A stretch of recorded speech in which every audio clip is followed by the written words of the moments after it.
ఇవాళ కర్నూలు జిల్లాలో పెద్ద ఎత్తున మహిళలంతా కూడా మన కొమ్మినేని శ్రీనివాస్ గారు మాట్లాడిన మాటలకి వారంతా కూడా చాలా చోట్ల చూస్తూ ఉన్నాము. చెప్పుతో కొడతా ఉన్నారు, పొరకలతో కొడతా ఉన్నారు. వీటన్నిటికీ కారణం ఏంటి అనేది ఇప్పటికైనా వారికి అర్థమైందా లేదా?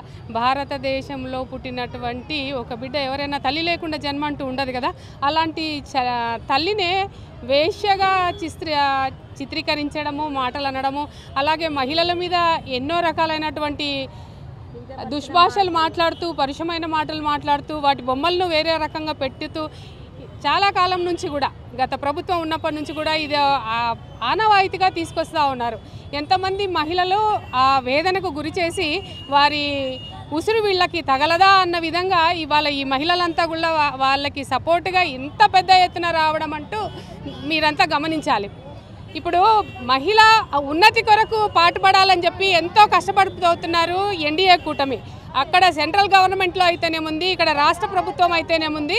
ఇవాళ మహిళలు స్వతంత్రంగా ఎదగాలంటూ ఎన్నో పథకాలను తీసుకొచ్చి వాళ్ళకి ఎన్నో రకాల స్వావలంబన చేస్తూ ఉన్నారు. వారు బయటికి అడుగు పెడితే వారికి ఎంతో ప్రొటెక్షన్ ఉండాలని ఎన్నో చట్టాలు తీసుకొచ్చారు.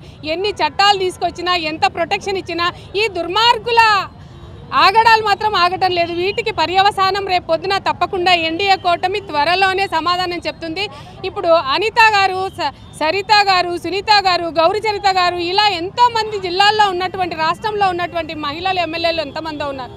అట్లాగే సెంట్రల్ గవర్నమెంట్లో ఇప్పుడు మామూలుగా నిర్మలా సీతారామన్ అయితేనేముంది, ఎంతోమంది గొప్ప గొప్ప మహిళలు ఉన్నారు. ఆర్మీలో, నేవీలో, ఎయిర్ ఫోర్స్లో కూడా మహిళలు ఎన్నో గొప్ప కార్యాలు చేస్తూ ఉన్నారు. ఇంత చక్కటి అవకాశాలని అందిస్తున్న ప్రభుత్వాన్ని చూసి సిగ్గు లేకుండా, ఓర్వ లేకుండా గుడ్డు మీద బొమ్మేసుకోవడమో, ఉక్కు మీద గొమ్మేసుకోవడమో, ఇలాంటి అవకాశాల కొరకు చూసినటువంటి ప్రభుత్వాన్ని ఈరోజు అలాంటి అవకాశాలు లేవనే బాధతో ఇలాంటి దురాగతాలు చేస్తున్నటువంటి ఈ ప్రభుత్వానికి ఖచ్చితంగా మా రాష్ట్ర ప్రభుత్వం, చంద్రబాబు గారు అయితేనేముంది, పవన్ కళ్యాణ్ గారు అయితేనేముంది, మా పురంధరేశ్వరి గారు అయితేనేముంది, మోదీ గారు అయితేనేముంది, వీరంతా కూడా కూటమిలో ఏర్పడి రేపు వీరందరికీ త్వరలోనే చరమగీతం పాడతారని చెప్పుకుంటూ ఇవాళ మహిళంతా కూడా కూడగట్టి వచ్చినటువంటి కర్నూలు జిల్లాలో పెద్ద ఎత్తున జరిగిన ఈ కార్యక్రమానికి విచ్చేసిన మహిళా మనులందరికీ నమస్సుమాంజలు తెలుపుకుంటూ నేను భారతీయ జనతా పార్టీ మహిళా మోర్చా రాష్ట్ర ప్రధాన కార్యదర్శిని. నా పేరు గీతా మాధురి సురవ.